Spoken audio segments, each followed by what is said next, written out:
จะมีมะแตงข้าวทักทายสบายดีทุกคนมื้อนี้สามีกับสิพาทุกคนมาเฮ็ดโคซีนหมูใส่ผักกะหล่ำทุกคนเดี๋ยวไปเบิ่งกันเลยเนาะและก็ตำโทนำเด้อก่อนอื่นสามีก็ซอยซีนหมูกันทุกคนเลย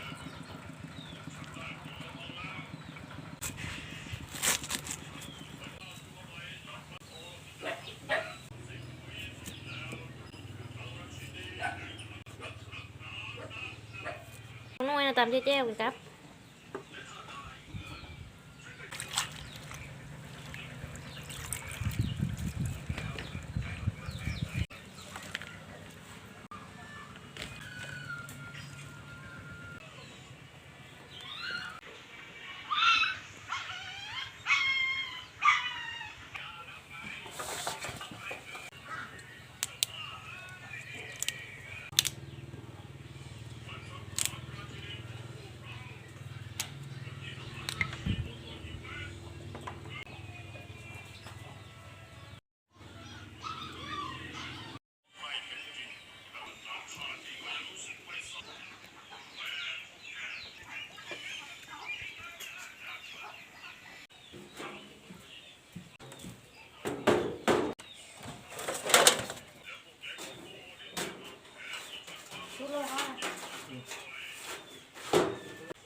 มันแตะไปจ้ะ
เพิ่มความหอมนิดนึง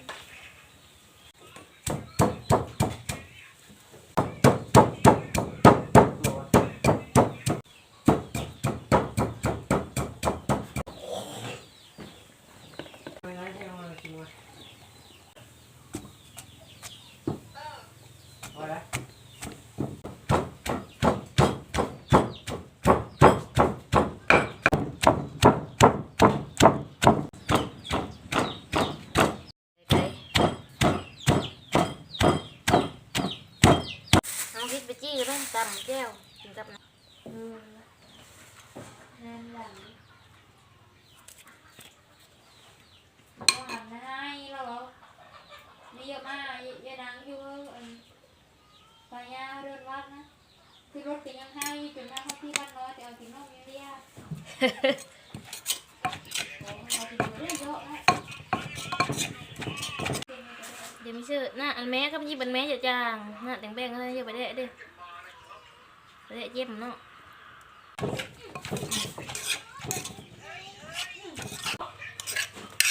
กินรถติดกันหน้าแกงน้ำหน้าท่านี้จ้าก็มีพอไปเมื่อเราพูดให้ทั้งหลายก็พอไปมั้งจงเฮ้อหรอห้องงามนะทั้งหลายอยู่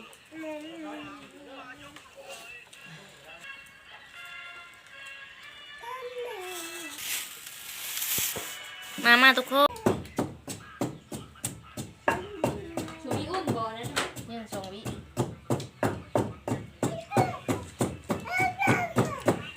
ยังมีบูดได้น้ำเจอน้ำกะทิน้ำมันดูแย่ เจ้าบ่นี่เจ้าเจ้า ชิ บ่ มมั้ย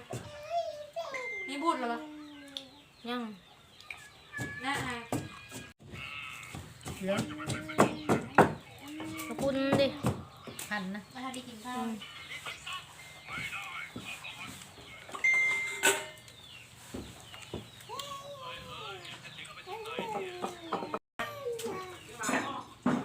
มาเด้อ หัวเอาเหรอฮะ มาได้มาได้กำลังลง ฮะ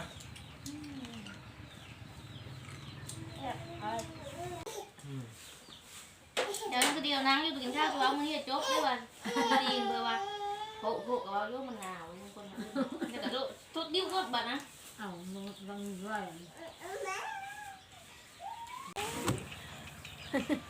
เพื่อตุนนะ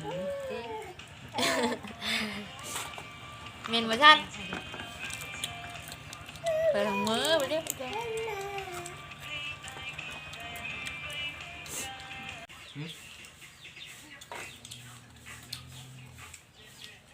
เฮ้ยผมไปซื้อบุ้งชีใบ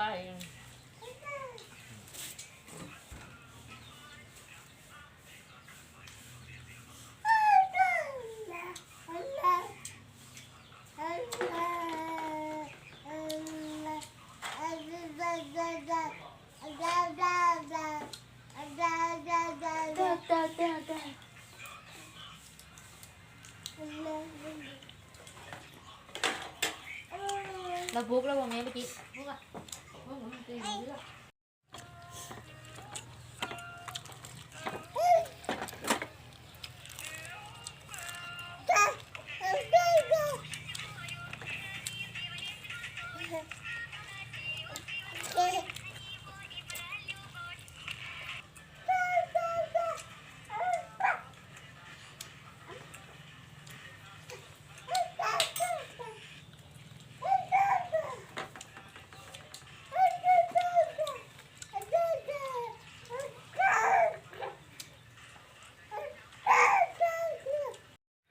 ค่าชุดโครับโคจินหมูจำน้ำมาเด้อเสียพี่น้อง